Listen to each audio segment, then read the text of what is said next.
I never thought I'd be standing there, heart racing, hands covered in dirt, all because of my brother's wild idea. But there I was, staring at our donkey, a camera rolling, and my brother grinning like he just discovered the best prank in history. If I had known what was about to happen, I might have run in the opposite direction.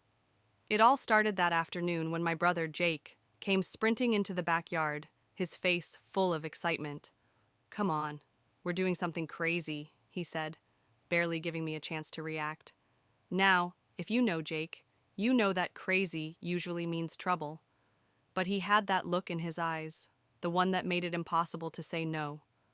Before I knew it, I was following him down to the small shed where our donkey, Max, was lazily chewing on some hay, completely unaware of the chaos about to unfold.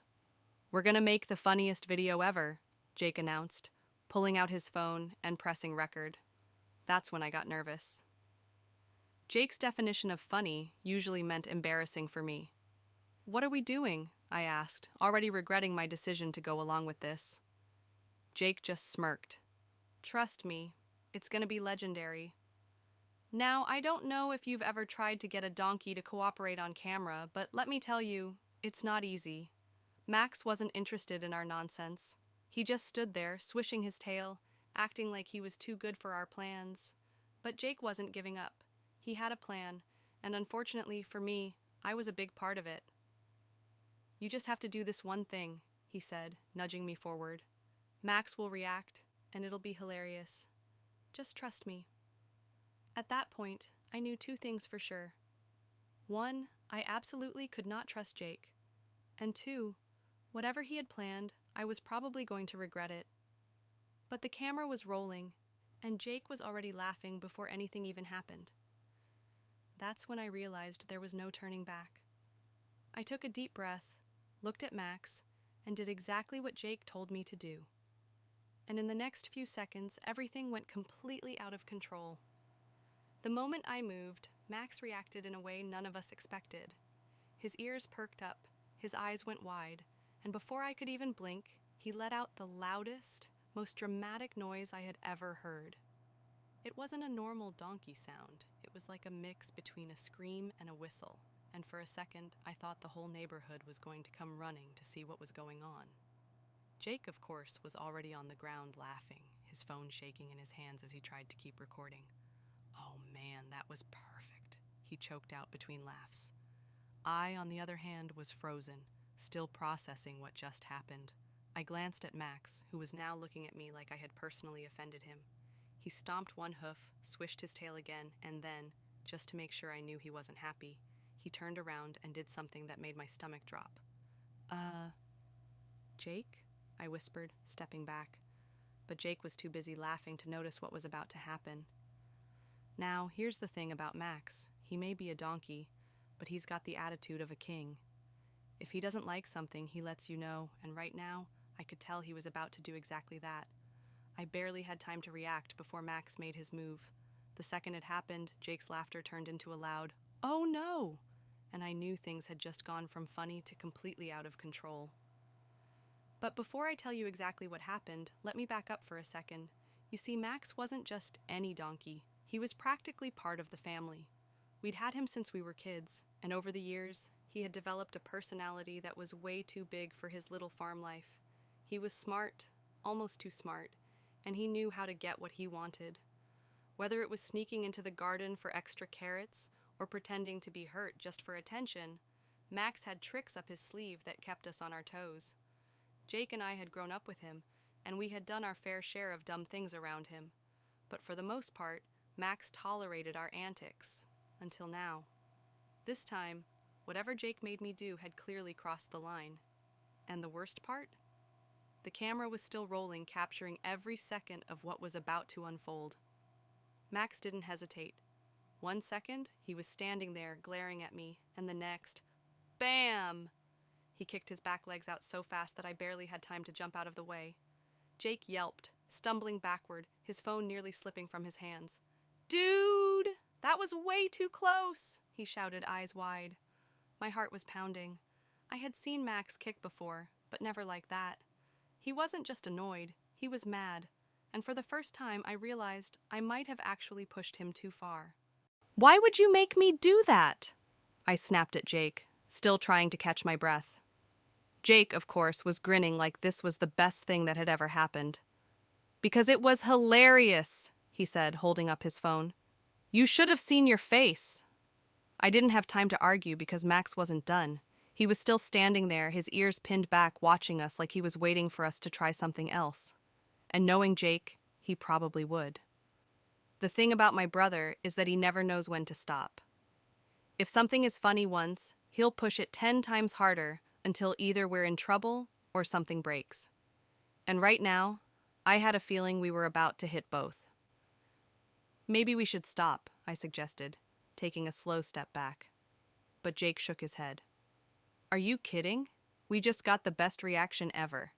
Imagine if we push it a little more." I didn't let him finish, because at that moment Max made his next move, and this time, there was no escaping it. Max didn't wait this time.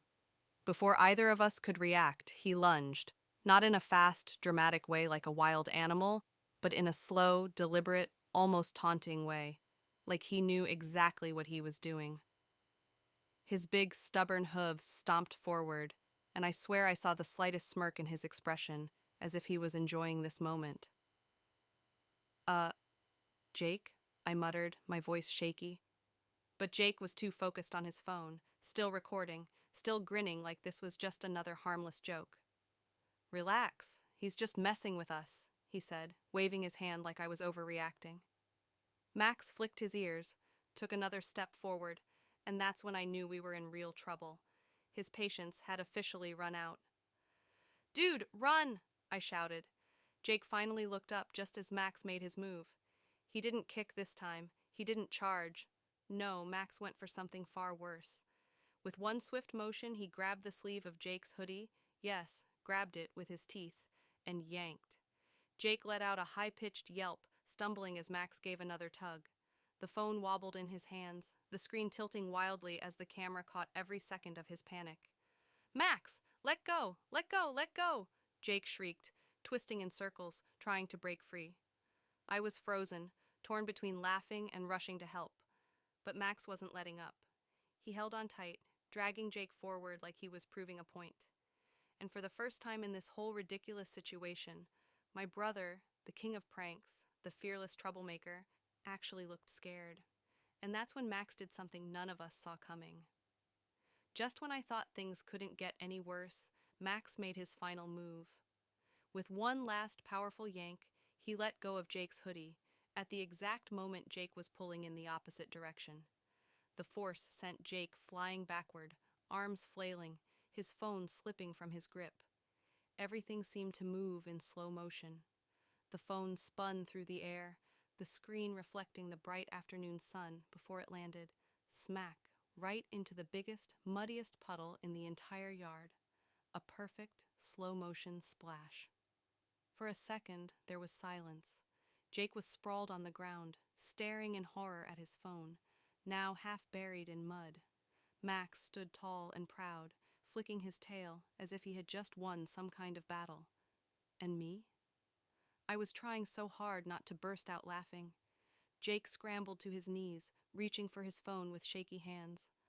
"No, no, no, please tell me it's okay," he muttered, swiping off the mud, his fingers frantically pressing the screen. But from the way his face dropped, I already knew the answer. The screen was black. "Dude," I said, not sure whether to feel bad or remind him this was all his fault. Jake's expression shifted from panic to pure rage. "Max!" he yelled, glaring at the donkey like he had just destroyed his entire life. Max, completely unbothered, let out a snort and walked away, his job apparently done. I expected Jake to scream, to throw a fit, maybe even chase after Max. But instead, he just sat there, staring at his ruined phone, breathing heavily. And that's when I saw it, the real panic in his eyes. "This is bad," he mumbled. I frowned. "I mean, yeah, but it's just your phone." "No, you don't get it." Jake cut me off. He looked up at me, and for the first time all day, he actually seemed nervous. "That video..." It wasn't just for fun. My stomach dropped. What do you mean? Jake hesitated, running a hand through his messy hair. I was supposed to send it to someone important. I didn't like where this was going. Who? He swallowed hard. A YouTuber, a big one. They wanted a funny animal clip for their next video, and I told them I had something crazy. I was supposed to send it today. I blinked. Wait, you mean this whole thing, everything you made me do, was for a video? Jake nodded, his face pale. And now, it's gone. For a moment, neither of us said anything. The weight of what just happened sank in. Jake's phone was dead, the video was lost, and the one chance he had to impress a big YouTuber had just been completely ruined by a donkey. Jake groaned, burying his face in his hands. This is a disaster, he muttered. I couldn't help but feel a little bad. As much as I wanted to say, well, maybe you shouldn't have made me do something dumb, I knew how much this meant to him. Jake had been trying for months to get noticed by big creators, hoping to land a collaboration or at least get his content shared. This was his shot, and now it was gone. But then, something clicked in my head. Wait, I said, my eyes widening. The video isn't gone. Jake lifted his head. What? I pointed at the muddy phone. You were recording, right? The video was already on your phone before it fell? His face lit up for half a second before falling again. Yeah, but the phone won't turn on. It's done for. Maybe, I said, but the SD card might still be fine. Jake's eyes widened. You think? There's only one way to find out. With renewed energy, Jake carefully pried open the back of his phone, his fingers shaking as he pulled out the tiny memory card. He held it up like it was a priceless treasure. If this works... Without wasting time, we sprinted inside, nearly knocking over a chair as we rushed to my laptop. I inserted the card, my heart pounding as I clicked through the files. And there it was, the video. Jake let out a breath of relief, clapping a hand over his mouth. No way.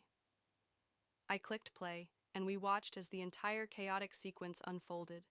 Max's reaction, Jake's fall, the phone flying. It was even funnier than we remembered. This, Jake whispered, this might be even better than I thought. Then, just as we were about to celebrate, something happened that made both of us freeze. The video kept playing, past the part we remembered, and in the background, faint but clear, was a voice. Not ours. Someone else had been watching, and they had been caught on camera. Jake and I stared at the screen, our laughter vanishing in an instant. The voice was distant, almost like a whisper, but it was there. Someone else had been nearby, watching everything unfold. Jake's hand hovered over the pause button, but he didn't press it. Instead, we both leaned in, listening closely as the video played on. Max had just flung Jake across the yard, and in the background, barely audible over our shouting, we heard it again. A quiet chuckle, followed by a single sentence. That's definitely going viral. I turned to Jake, my heart pounding. Who was that? His face had gone pale. I have no idea. We both sat there, replaying the clip over and over, but we couldn't see anything out of the ordinary. No shadow, no movement, nothing, just that voice. And the weirdest part? It sounded amused, like whoever it was had been enjoying the whole thing. Jake rubbed his temples. Okay, this is officially weird. I nodded. But also, kind of awesome. He shot me a look, but I could see the wheels turning in his head. You're saying we should still post it? I shrugged. Think about it. Max went full drama mode, you got humiliated, and now there's a mystery voice? People love weird stuff like this. Jake hesitated for only a second before grinning. You know what? You're right. If I can't explain it, I might as well use it. With that, he quickly edited the footage, making sure to highlight Max's best or worst moments, along with a zoomed-in clip of the strange voice. He added a title that was sure to grab attention. Our donkey exposed us, and we weren't alone. A few hours later, the video was live.